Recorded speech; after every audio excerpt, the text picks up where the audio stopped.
Hello friends, welcome to my smart classes. इस video में जो है हम लोग कांग्रेस के गठन के बाद जो है उसका जो प्रथम चरण था 1885 से 1905, इसके बीच में जो है किस तरह का जो है प्रभाव पड़ा और किन किन लोगों का योगदान था और कांग्रेस का रुख जो है किस तरह का था, इसके बारे में जो है इस वीडियो में पढ़ेंगे।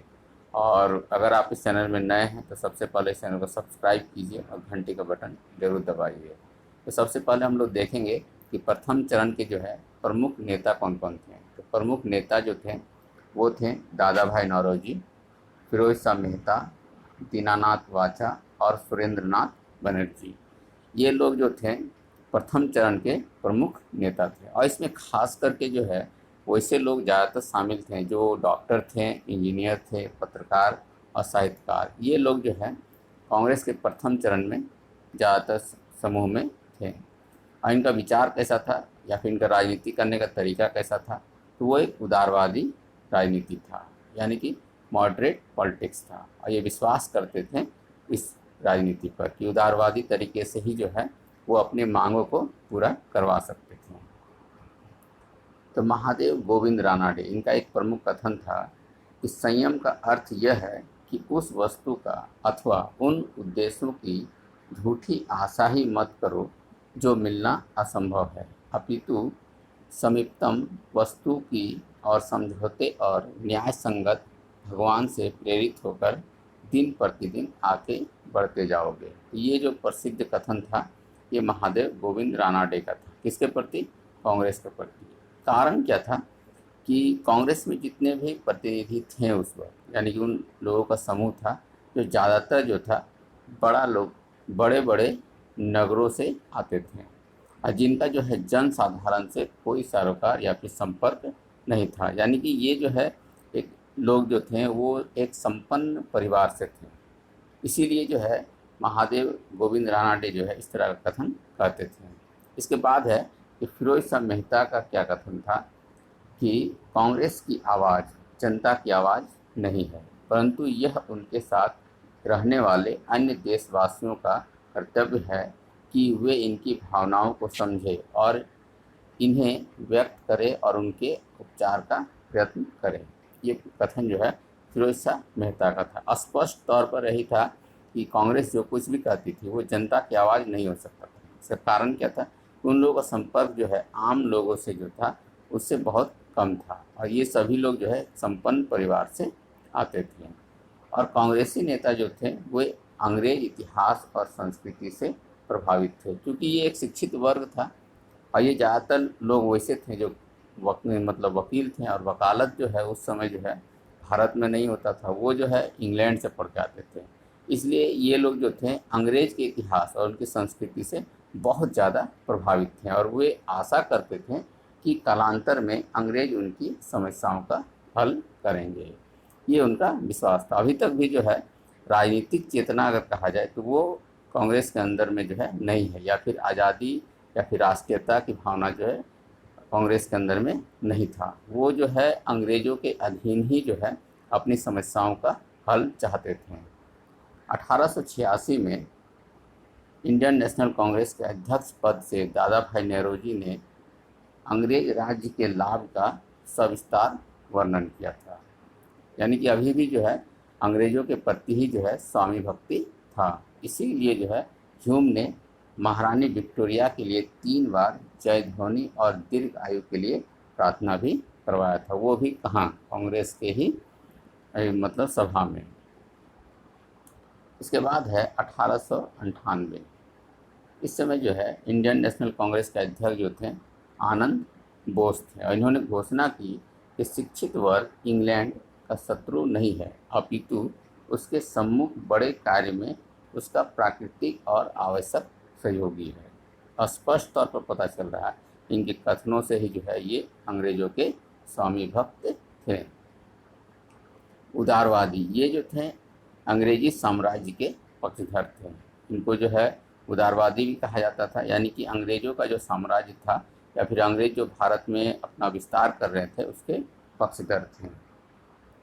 इसी कारण जो है गोखले का कथन था कि अंग्रेज नौकरशाही कितनी ही बुरी क्यों ना हो, परंतु आज केवल अंग्रेज की व्यवस्था बनाए रखने में सफल है और व्यवस्था के बिना कोई उन्नति संभव नहीं है। ये कथनों को जो है ज़रूर याद रखिएगा, क्योंकि कभी कभी जो है कथन भी दिया जाता है और पूछा जाता है कि ये प्रमुख कथन जो है किनका था, इसलिए इसको याद रखिए। फिर बदरुद्दीन तैयब जी, इनका कथन था, महारानी करोड़ों प्रजा में से कोई अन्य लोग इतने राजभक्त नहीं जितने भारतीय शिक्षित लोग हैं। इसके बाद है इंडियन नेशनल कांग्रेस की जो है एक ब्रिटिश समिति लंदन में बनाई गई और ये जो है इंडिया नामक पत्रिका निकाली थी। तो ये याद रखिए कि कांग्रेस के द्वारा जो है ब्रिटिश समिति जो है लंदन में बनाया गया था और इसने जो एक पत्रिका निकाली थी उसका नाम था इंडिया। और इंडियन नेशनल कांग्रेस के अधिवेशन 1892 में लंदन में करने का भी निर्णय लिया गया, परंतु 1891 में अंग्रेजी चुनाव यानी कि मतलब ब्रिटेन में जो था चुनाव होने के कारण जो इसे टाल दिया गया था। इसलिए ये एक विचार ही रह गया, कहीं भी जो है कांग्रेस का कोई भी अधिवेशन जो था वो लंदन में नहीं हो पाया। अब हम लोग देखते हैं कि कांग्रेस के प्रति जो है अधिकारी वर्ग का क्या रुख था। अब तक जो हम लोग पढ़े उसमें ये जाने कि भारत के लोग जो थे कांग्रेस में जो थे उनका जो है अंग्रेज़ों के प्रति क्या रवैया था। अब हम लोग जानेंगे कि उस समय जो अंग्रेज अधिकारी हुआ करते थे उनका क्या विचार था या फिर वो किस तरह से जो है इनकी बातों का रिएक्ट करते थे। लॉर्ड डफरिन, जिनके समय में जो है कांग्रेस का गठन हुआ था, इन्होंने जो है कलकत्ता अधिवेशन 1886 के प्रतिनिधियों को एक गार्डन पार्टी दिया था, ठीक ना, जिसमें स्पष्ट किया था कि यह निमंत्रण कांग्रेस के प्रतिनिधियों को नहीं अपितु कलकत्ता आए हुए विशिष्ट दर्शकों का है। यानी कि लॉर्ड डफरिन ने जो गार्डन पार्टी दिया था उसमें कहा गया था ये जो है कांग्रेस के प्रतिनिधियों का नहीं, कलकत्ता में जो प्रमुख लोग आए हैं जो कि दर्शक के रूप में है उनके लिए है। कांग्रेस ने एक पॉम्फलेट प्रकाशित किया था जिसका नाम था या फिर शीर्षक था एक तमिल कांग्रेस प्रश्नोत्तरी रूप शिक्षा, यानी कि एक तमिल कांग्रेस कैटेकिज्म।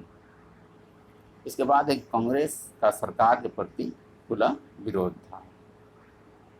इसमें जो है साफ तौर पर जो है कांग्रेस जो है उस समय के ब्रिटिश सरकार जो थी उसके प्रति जो है अब विरोध करना धीरे धीरे शुरू हो रहा था।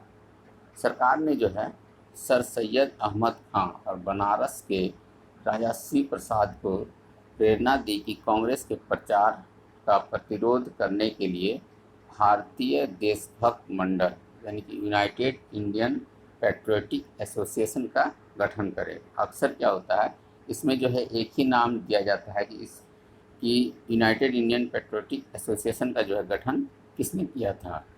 तो इसमें जो है सर सैयद अहमद खां का जो है प्रश्न पूछता है तो यही ऑप्शन में आता है, लेकिन ज़्यादा क्रिटिकल किया जाएगा तो इसमें जो है उसके सहयोगी के रूप में जो है राजा श्री प्रसाद को जो है दिया जा सकता है। इसलिए ये दोनों नाम याद रखिएगा कि सर सैयद अहमद खां और श्री प्रसाद जो है इनके ही बदौलत जो है इन्होंने जो है प्रतिरोधी संस्था का स्थापना किया था, उसका नाम था यूनाइटेड इंडियन पैट्रियोटिक एसोसिएशन। इसके बाद है कि डफरिन ने कहा था, ये एक प्रमुख कथन है कि कांग्रेस एक सूक्ष्मदर्शी अल्पसंख्या का प्रतिनिधि है। 1890 में जो है सरकारी सेवक को कांग्रेस में सम्मिलित होने की आज्ञा नहीं दी है, यानी कि डफरिन के द्वारा ही जो है 1890 में जो है किसी भी सरकारी सेवक को जो है कांग्रेस में सम्मिलित होने की आज्ञा नहीं दी। इसके बाद एक प्रमुख कथन है लॉर्ड कर्जन का, वो जो है कांग्रेस अपने पतन की ओर लड़खड़ाती हुई जा रही है और कर्जन की महत्वाकांक्षा है कि वह उसकी शांतिमय मृत्यु में सहायता करे। तो अब तक जो हम लोग पढ़ें इससे साफ तौर पर हम लोग को ये पता चल गया कि कांग्रेस का जो प्रथम चरण था उसमें जो है कांग्रेस एक तरह से जो है उदारवादी थी, यानी कि क्षमा याचना मतलब कहा जा सकता है, जो कि बार बार जो है अपने पत्रों को जो है ब्रिटेन की जो है सरकार के प्रति जो है पत्र लिखा करता था, उसके आशा करते थे कि उनके प्रति जो है अच्छा रवैया अपनाया जाएगा, लेकिन ऐसा नहीं हो रहा था। क्योंकि ये हम लोग कैसे पता चल रहा है कि जो सरकारी सेवक हुआ करते थे या फिर सरकारी अफसर उस समय जो थे उनका जो कथन था, इन्हीं से पता चलता है कि उस समय जो है इनका रवैया कांग्रेस के प्रति नकारात्मक था। तो ये था कांग्रेस का प्रथम चरण। इसके बाद के वीडियो में पढ़ेंगे कि किस तरह से जो है इसके बाद के चरणों में जो है क्या क्या बदलाव हुआ था। और ये वीडियो आपको जैसा भी लगा हो, लाइक डिसलाइक और साथ ही साथ जो है कमेंट भी कीजिए और इसको जो है ज़्यादा से ज़्यादा शेयर कीजिए। Thank you.